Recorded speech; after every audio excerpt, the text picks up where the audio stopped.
안녕하세요. 삶의 이유를 찾는 이유라고 합니다. 오늘은 원하는 현실을 창조하는 방법에 대해서 얘기해 보도록 하겠습니다. 현재 존재하는 창조, 현실화 기법이 정말 많지 않습니까? 하지만 그 중에서도 자신에게 맞는 기법을 찾아야 하는 이유에 대해서 조금 얘기해 보도록 하겠습니다. 일단 저를 예로 들자면 여러 가지 기법에 대해서 많은 실험과 도전을 했었는데요. 먼저 일상적인 감각적인 자극이나 소확행의 만족을 느끼지 못하는 사람입니다. 예로 들어서 첫 번째, 독특한 철학이나 정교한 지적 자극에 주로 만족을 하는 타입인데요. 무의식이나 영성, 또 보이지 않는 세계를 탐구할 때, 그럴 때 주로 만족을 느낍니다.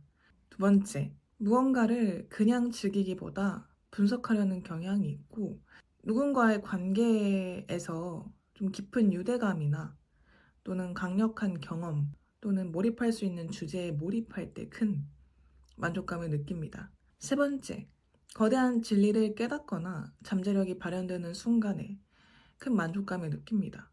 그렇기 때문에 이러한 사람이 예를 들어 감사일기에 대해서 얘기를 좀 해보자면 긍정적인 확증 편향은 결과적으로 가능할지 모르겠으나 감정 쥐어 짜내기로 느껴지더라고요. 그래서 즉 지속 가능한 현실화 기법이 아니었습니다. 긍정 확언, 스스로를 재프로그래밍 할 수 있는 강력한 도구인데요. 하지만 확언과 현재 자신과의 괴리감이 크면 클수록 자기 객관화를 위한 분석 기제가 활성화된다고 생각을 하는데요. 그래서 이 분석 기제가 활성화된 사람일수록 분석의 성향이 더 커진다고 생각합니다. 두 번째, 긍정 확언에서는 반드시 물리적 행동과 노력이 수반되어야 하는데요. 아무리 긍정 확언이어도 그것이 진짜 자신이 되기 전까지 현실에서 실질적 데이터로 쌓이지 않는 이상 스스로 논리적으로 납득하지 못하고 또 그렇게 되면 무의식의 영역까지 그 신념이 자리 잡지 못합니다. 세 번째, 또한 긍정 확언에는 기존의 부정적인 자기 인식에 대한 정화가 필요한데요. 그래서 즉 긍정 확언 자체를 유지하는 원동력이 상대적으로 떨어지게 됩니다. 그 밖에 현실화 기법이 많지 않습니까?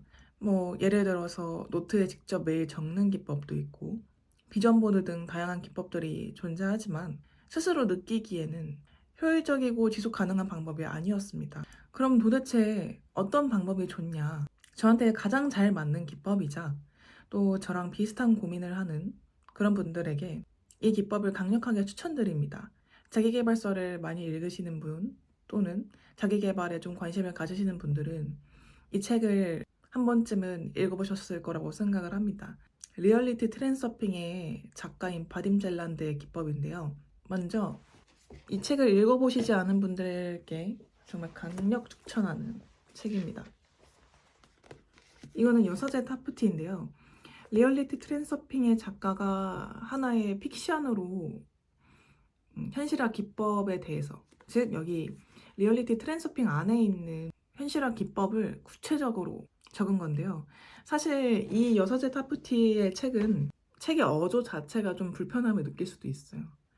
예를 들어서 나의 소중한 아이들아 항상 그러하듯이 우리가 배운 것을 복습해 보자꾸나 라는 식으로 적혀 있고 보채지 말거라 이런 내용들이 있습니다. 그걸 제외하고는 정말 자세하게 원리적인 것들이 잘 담겨져 있어서 왜 이제야 읽었을까라는 생각이 들더라고요.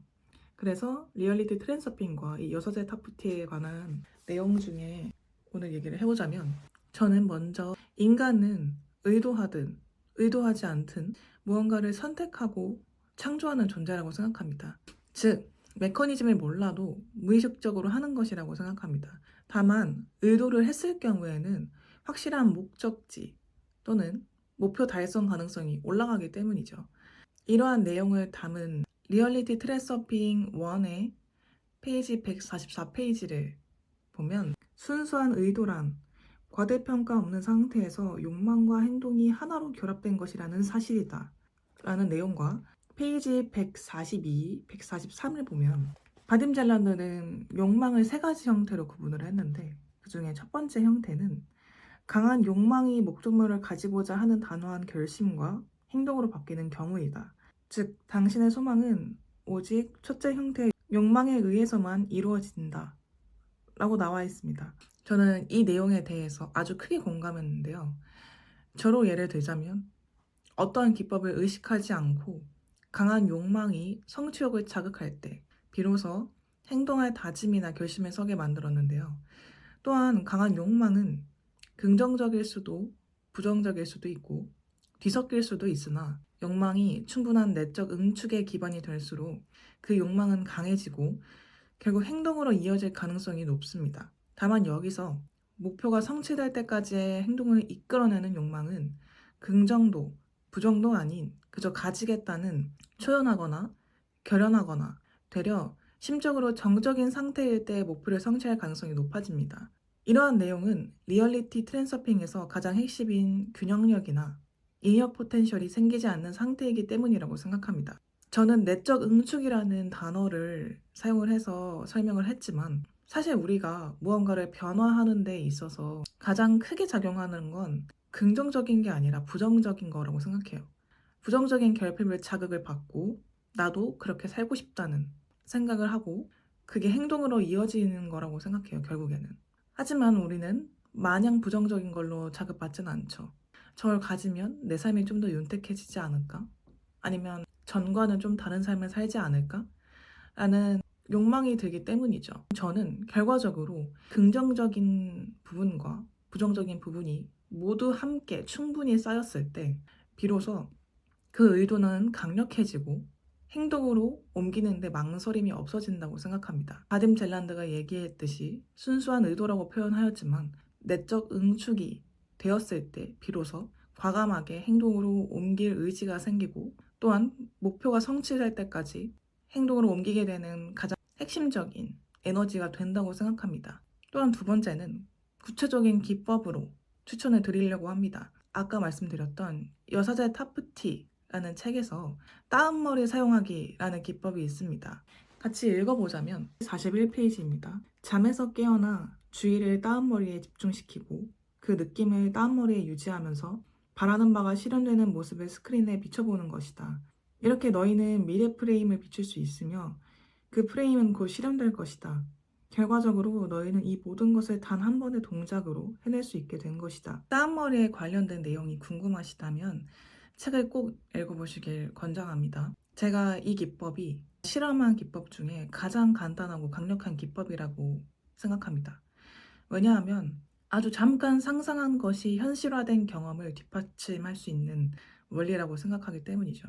또한 최소 에너지로 최대 효율을 이끌어내는 기법이라고 생각합니다. 저는 주로 이러한 실험을 진행을 할 때 아주 작은 것부터 또는 일상적인 것부터 시작해야 현실에서 빠르게 확인이 가능하기 때문에 그러한 경험을 공유를 해드리자면 먼저 첫 번째는 신호등 타이밍, 두 번째는 소고기, 세 번째는 습관 성형을 의도를 했습니다. 특히 제가 말씀을 드리고 싶은 건 이 습관 성형인데요.